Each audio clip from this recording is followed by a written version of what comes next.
Assalamualaikum. Jadi hari ini saya akan share tentang kepentingan sarapan pagi. Jadi sarapan pagi ni adalah waktu makan paling penting bagi kita manusia, sebabnya di waktu malam sebelum tu kita dah tidur, kita sebenarnya berpuasa sepanjang malam itu. Jadi setiap kala kita tidur, rehat, badan kita menggunakan semua zat-zat, nutrisi, khasiat yang kita dapat daripada pemakanan kita di hari sebelumnya untuk menjalankan proses asimilasi ataupun proses membaik pulih badan kita. Jadi apabila kita bangun pagi, sebenarnya kita buka puasa, kita breakfast. Itu sebab namanya breakfast. Jadi sarapan pagi ni sangat-sangat penting. Kalau kita lihat di sini, Kementerian Kesihatan Malaysia ada berkongsi tentang 7 kebaikan sarapan pagi. Di antaranya seperti menggalas perut di waktu pagi supaya kita dapat tenaga sepanjang hari. Dan kalau kita mengamalkan sarapan pagi, insya-Allah kita akan boleh mengelakkan pengambilan makanan yang lebih banyak daripada biasa. So untuk kanak-kanak yang pergi ke sekolah, ia sangat membantu bagi membolehkan mereka belajar dengan lebih baik.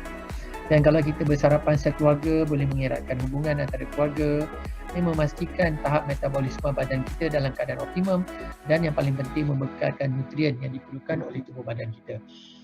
Jadi apa yang saya nak kongsi pada pagi ini adalah fakta ataupun hakikat. Adakah kita sedar atau kita tahu pilihan sarapan pagi kita boleh menjadi penyebab untuk masalah berat badan, tekanan darah tinggi, kencing manis dan juga penyakit jantung.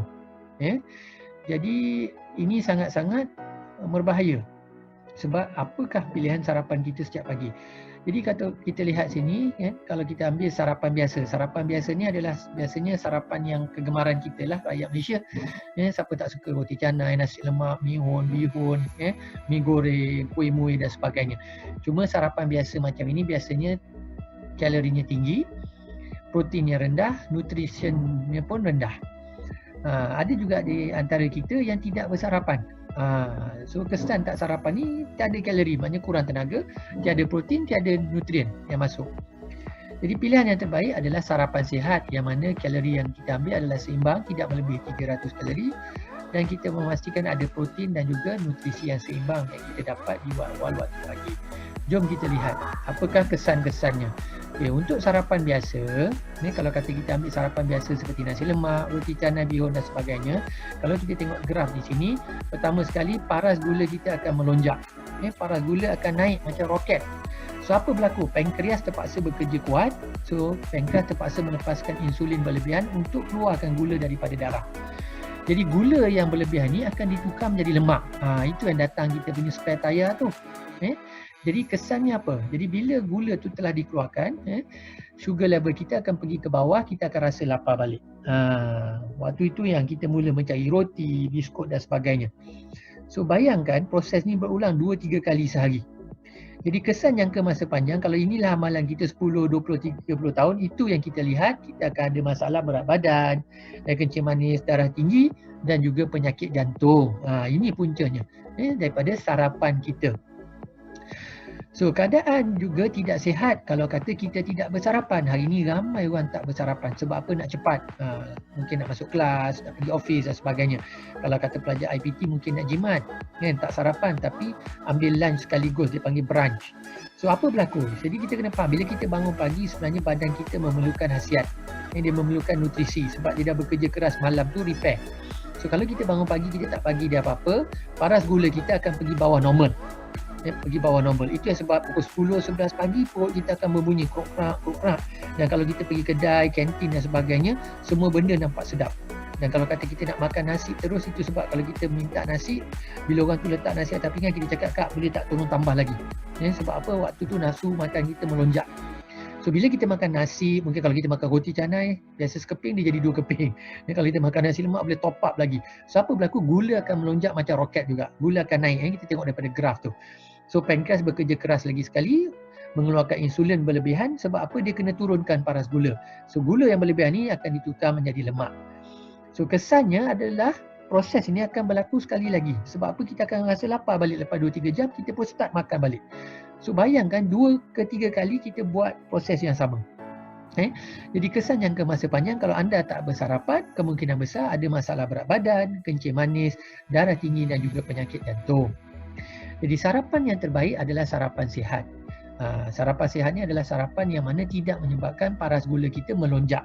Dia kekal pada paras normal, jadi pankreas akan melepaskan insulin pada kadar normal. Ini menyebabkan kita akan rasa kenyang lebih lama. Dan badan akan menggunakan lemak sedia ada untuk tenaga. Jadi ciri-ciri sarapan sihat, pertama kalori tidak terlalu tinggi, bawah 300, yang terbaik kalau dapat dalam 200 kalori. Dia beri badan kita nutrisi yang seimbang, ada protein yang seimbang dan juga memberikan air kepada badan. Sebab apa? Sepanjang malam kita tidur, kita hilang hampir 1 liter air. Jadi itu adalah sarapan sihat. Jadi apa sarapan sihat yang kita boleh buat? Antara sarapan sihat yang kita boleh buat adalah seperti telur, buah-buahan, sayur-sayuran, cereal. Ini adalah contoh sarapan sihat. Cuma bagi kami dah 10 tahun, pilihan kami adalah nutrisi Herbalife. Sebab apa? Dia ada bagi semua khasiat yang badan kita perlukan. Kita guna formula 1, 2, 3. 1, kita start dengan aloe vera untuk membersihkan sistem penghadapan kita. Dia hydrate balik. Yang kedua, kita minum kita punya teh. Tea mix kita ni sangat-sangat luar biasa. Ada 5 khasiat A, B, C, D, E. Dia antioksidan, dia bakar lemak, dia C, control craving kita untuk makan, boleh kawal selera makan kita. D, detox, dia tolong buang toksin daripada badan. Dan E, dia bagi energi. Dia bagi energi di awal pagi. Dan makanan kita adalah meal replacement nombor 1 di dunia. Sekarang ni nombor 1 di dunia. So kita punya Herbalife Formula One Shake ada khasiat lengkap, semua khasiat nutrisi yang badan kita perlukan, proteinnya, vitaminnya, kalsiumnya, semua ada dan paling best, kalorinya sangat rendah. Kalau kita campur dengan susu rendah lemak cuma 180 kalori. You boleh blend dengan oats, boleh blend dengan buah tamat, tak sampai 200 kalori. Alright. Jadi Rasulullah SAW bersabda yang bermaksud sesungguhnya kamu mempunyai tanggungjawab untuk menunaikan hak terhadap tubuh badan kamu. Hadis riwayat Bukhari. Jadi badan kita ini adalah amanah, dan jadi kita jagalah badan kita yang terbaik yang kita boleh. Dan salah satu cara yang kita boleh buat, pilihlah untuk bersarapan sihat di setiap pagi kita, insya-Allah. Semoga apa yang kita kongsikan pada pagi ini memberi manfaat untuk kita semua. Terima kasih.